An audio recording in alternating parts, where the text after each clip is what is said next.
Hey guys, Short Midget here. So I'm going to be doing a review on the SMP Gen 2 engine that I have in my UMP. Now I know I made a video on this gun not too long ago, but I'm actually doing a review on the engine after using it for a little bit, not just an overview of the gun and such. Okay, so basically I just uploaded a video on a F1 engine. Okay, so this is a Crytek Mark II with an F1 engine made by Polar Star, and it pretty much is very similar to the SMP. So basically I'm making this video to compare. So with my UMP, the base that I used was a Double Eagle. Actually, well, it's a TSD, okay? Tokyo Soldier. Very, very old guns, but Double Eagle OEM's the inside of the gun, pretty much.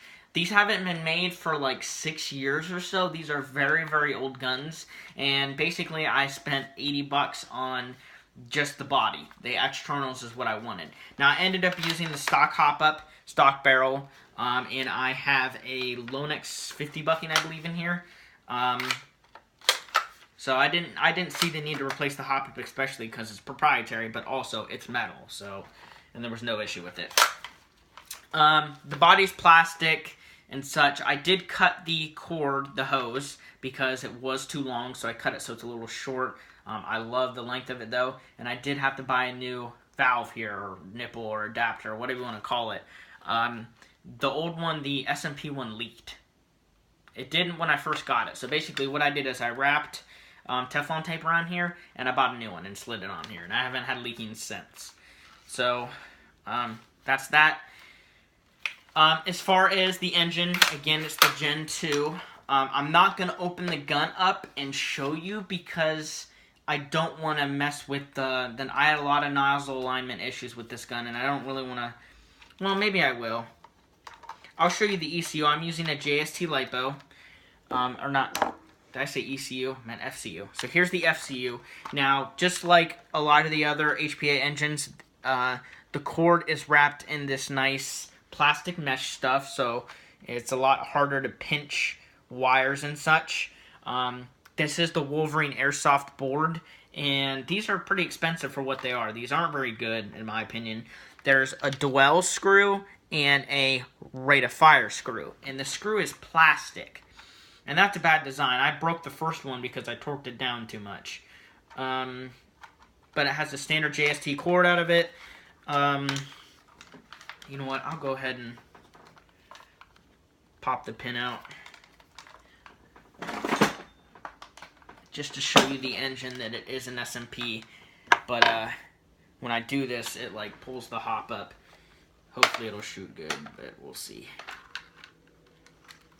Okay, so basically, the one thing I love about the UMP is I can do that, and then that right there. So there is the Wolverine SMP. I was told this is a Gen 2, and I had to do a ton of modifications to this gearbox shell. I had to cut it out completely. It fit in a version 2 gearbox shell, but didn't fit in any of the 2 version 3 shells that I had. So I have no idea why. I am using a custom cut nozzle. It is actually an aluminum nozzle. Got the bolt catch there and such, and all the wires and everything. So, shoots pretty good. It's not the best, but it's good for indoors. Plus, I didn't spend a whole lot on it. And I cannot put the gun on safe. If I put it on safe...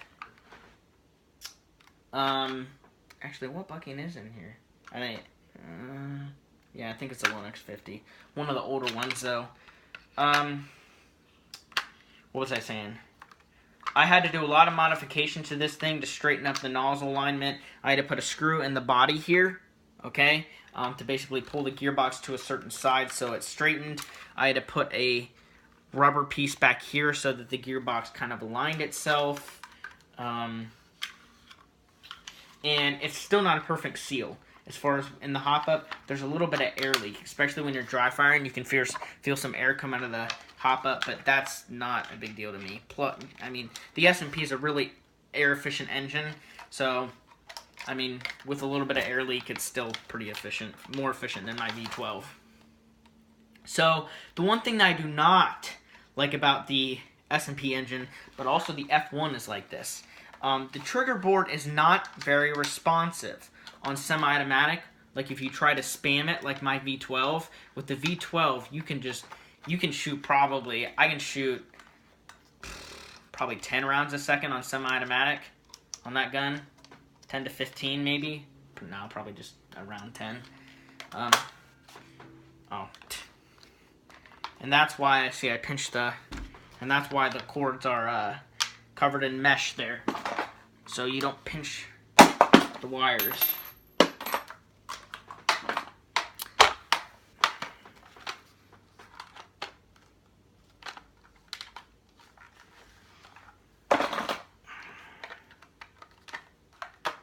But yeah, that's pretty much it. I mean, the engine's good enough. Performance-wise, you know.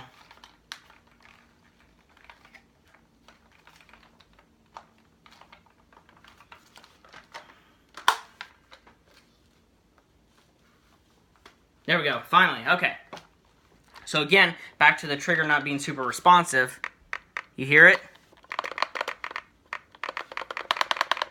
Okay, so you can't spam it. But it's responsive enough, which that's not too big a deal to me. I can't talk, really. It was a big deal when I first got it, because it was my first HPA gun, and I really wanted to be able to shoot quick and such. But then I got my V12, and I was like, I can shoot that thing really quick. So this is, you know, and this shoots harder, and I use 2.5s. So when I use this, people tend to call their hits, because it is HPA, it's carrying its energy, and with 2.5s, it does hurt. Now, the FPS that I'm running at, I'm running 100 PSI. I'm using a Ninja tank, I have an Empire tank, and then I have a Vulcan tank. So they're all HPA, no CO2 stuff. 2.5 BBs. I have 4 high caps, but they all suck. You have to wind them constantly. Constantly. I'm serious when I say constantly. I have the FCU set for about 30 rounds a second. You know, it is a screw, so it's just rough 30.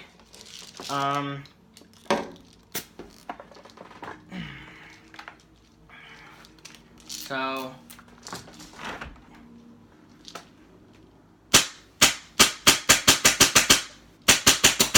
it's actually pretty good. That's really consistent.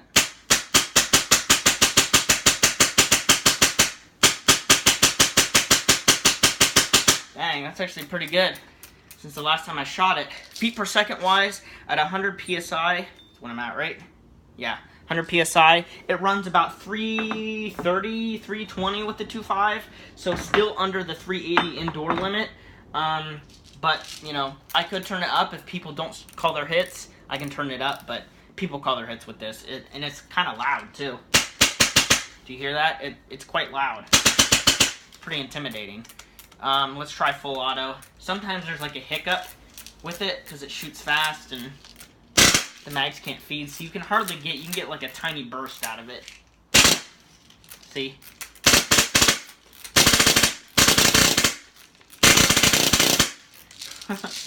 Oh my gosh. I really need to get mid-caps, but the G&G mid-caps only hold 50 BBs. And they're 20 bucks a piece. But it does feed. That's the important thing. I mean, I could get a quick burst on somebody if I'm playing outdoors. But semi-auto.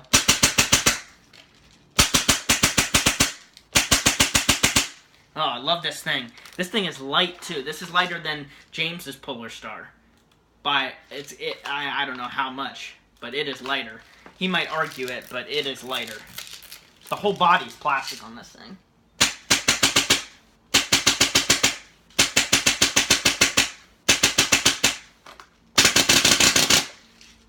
So, loving this thing. Really do recommend the SMP engine by Wolverine.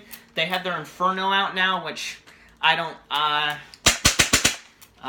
know about, to be honest. I read some stuff on it and I was like, I don't know if I like this, but a lot of people, I'm part of the Wolverine page on Facebook, and a lot of people like it. A lot of people have gotten them and they love it. So, I don't know, I don't have my own, so I really won't comment, but the SMP seems to be a nice engine. You just have to tune nozzle alignment, you know, run at a PSI that you're not going to hurt people with. Otherwise, you're a douchebag. Rate of fire wise, I can get mine up to, I think this is 35. I can't get it past 35, I know that. Otherwise, it just does not work. The air, it doesn't cycle.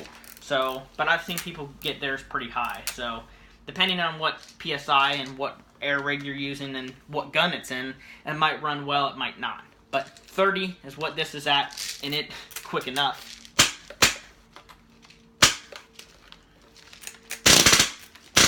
It might not sound that quick because it does skip. Yeah, see, it doesn't sound super quick because it skips, and also it's like the whole feeding with this mag, it's trying to feed, so it just doesn't shoot as fast. Some of the BBs I think are getting hit by the nozzle, but they're not going in the chamber fully, and so it kind of slows it down. But when you're dry firing, you can hear it. Okay, so that's. I need a chrono that, actually. I don't know what rate of fire it shoots.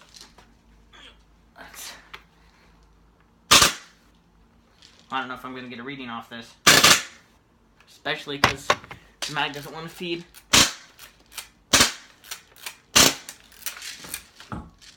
Whoa.